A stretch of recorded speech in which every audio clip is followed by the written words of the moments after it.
I'm going to go Bo Nix. They needed a statement game there in Denver offensively because they truly, defense we know is great, one of the best in the league, but their offense definitely has been lackluster. But today was a big day. Bo Nix stepped up 4 touchdowns, over 300 and 300 yards passing. So congratulations to Bo Nix and the Denver Broncos. A big step for him.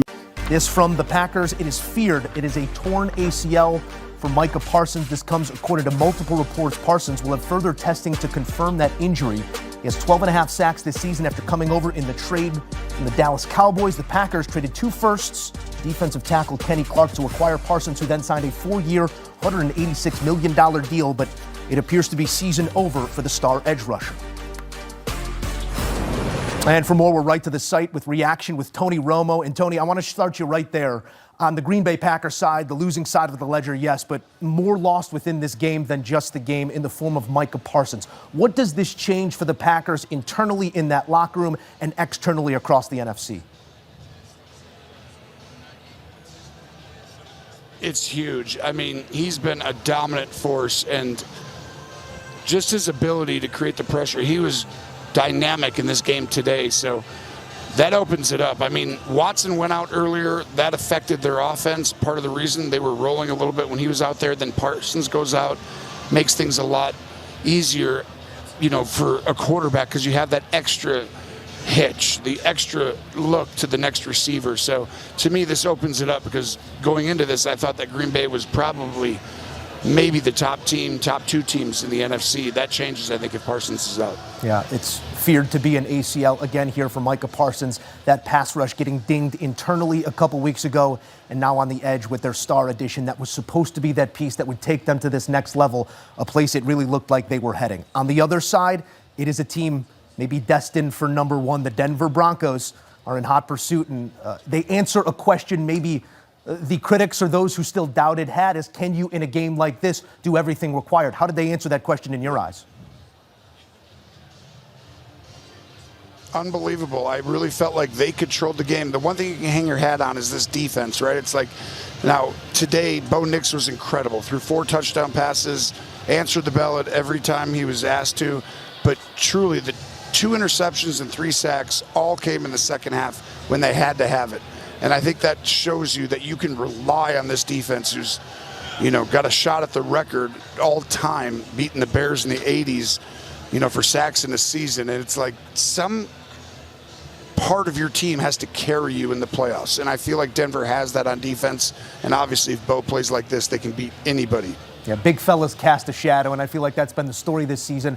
As we've watched Bo Nix come along, focus still goes to that defense because of how talented they are, the turnovers they create, and the way that they rush the passer. But credit here, let's shed some light on 23 of 34 for 303 and those 4 touchdowns you mentioned. Where are you seeing Bo Nix mature in front of your eyes? I just feel like he's learning it a little bit better. He's getting through his progressions a little faster, but he's more poised in the pocket. They do a great job. I thought early in the game, they always play to their defense, I call it, where it's like, okay, we're going to protect the football, we're going to run the ball, we're going to do this, but there's not really that many explosives. They don't really give you that feeling of like they can get you at any moment. And today, all of a sudden, it was like, they can kind of get you at any moment, but they just felt like they were simply doing the right thing over and over and over again, and they got a little more aggressive as the game went on because they needed to, because Green Bay actually was moving the football, and I feel like that's really a good sign for a team. Sean Payton adjusting within the game that day, because it's really about winning the game that day, changing what you're doing, not waiting until watching the tape after the game before you adjust. A mile high and miles ahead. Tony Romo, always appreciate your time, my friend. Thank you. Tony Romo, Jim Nantz, and Tracy Wolfson, always bringing you the best on CBS. Most comeback wins in a season since 2000. This one come from behind in nature, now 11, which ties the Kansas City Chiefs from a season ago. We know where that season ended. We'll see if Denver can represent the AFC. More to come here on HQ Postgame. Evening action coming to a head. We got all your highlights, plus we get you set for the Sunday Nighter. You're in the right place. It's CBS Sports HQ. So a loss within the loss here for the Green Bay Packers, who fall to a Broncos team that just keeps going. Let's start there first, JJ. This is a Broncos side that, no matter how they do it, where they do it, against who, we continue to question if they can go all the way, if they can carry this sort of play to, let's say, San Francisco. What sort of confidence does this type of win build? It builds a lot of confidence within the team. It also, I think, will build a lot of confidence among the pundits who talk about the Denver Broncos. I don't want to speak for my men up here, but over the last couple of weeks, I know when we talk about the Broncos, we say, yeah, but. And we say, oh, okay, but the first 45 minutes, and then you get lucky Bo Nix in the fourth quarter, and then they all of a sudden, with that great defense, get some losses that turn into wins. In this game, they were down. In this game, in the second half, they came back, and they started that comeback in the third quarter. And it was an entire team effort because they went up, and not in some lucky way, not in some fluke way as maybe we've seen or you could accuse the Broncos offense of over most of this season.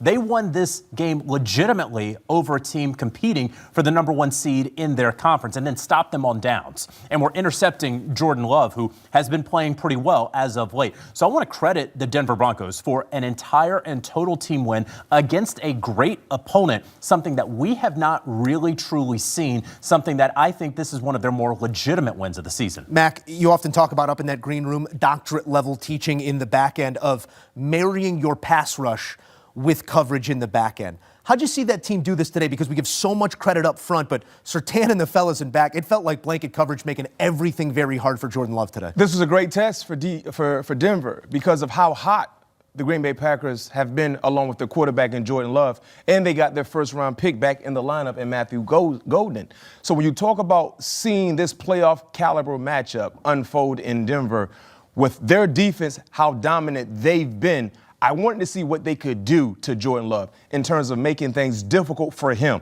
in terms of having sticky coverage in the back end, which they provided. We saw some holes, some windows of openings for Josh Jacobs, but outside of that, in the fourth quarter, they closed this ball game.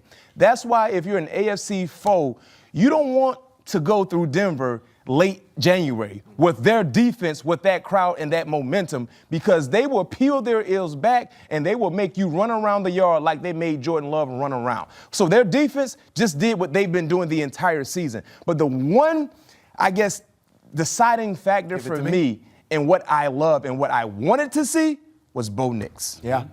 This is what I wanted to see from Bo Nix. And I know Micah Parsons left this game in the fourth quarter, I think it was because of the knee injury. But while he was in the game, Micah got after Bo. It did not matter.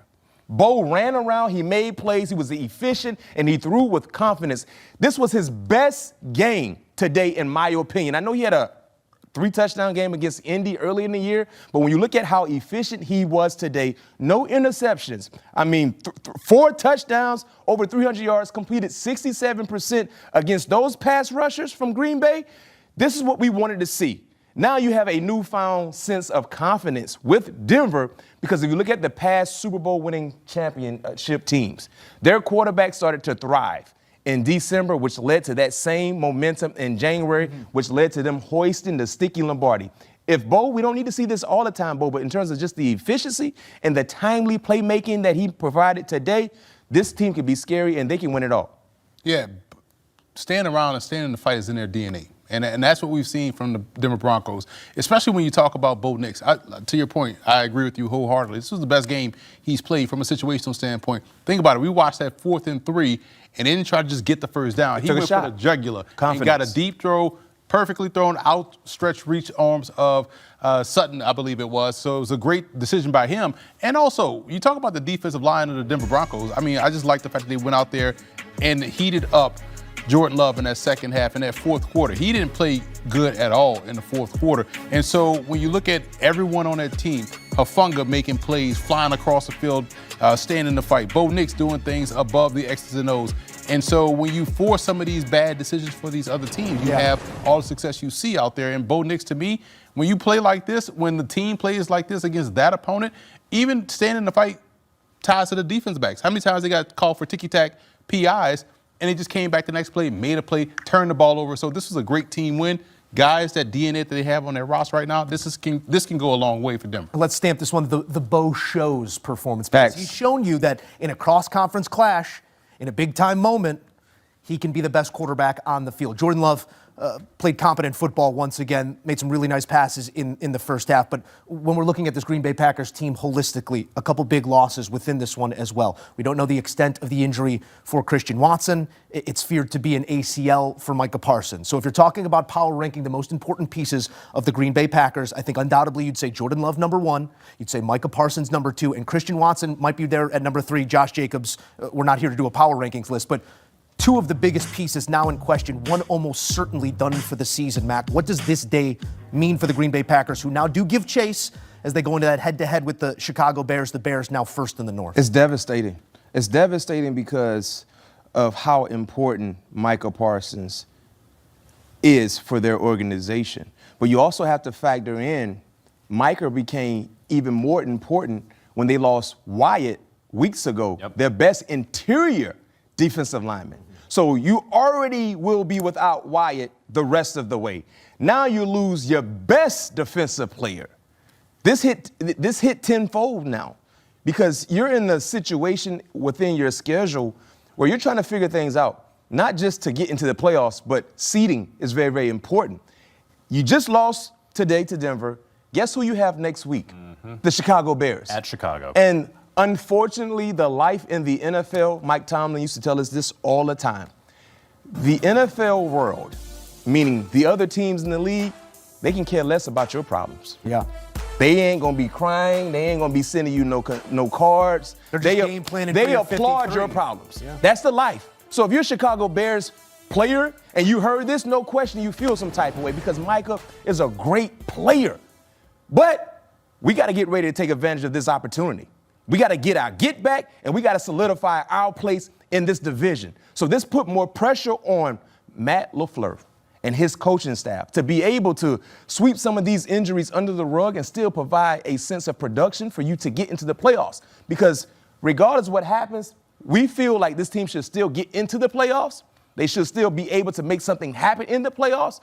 But we know how important Micah is, and your chances are better when you have number 1 running around after opposing quarterbacks than when you don't. There's no doubt, and that's why you trade what you traded for Micah Parsons like they did.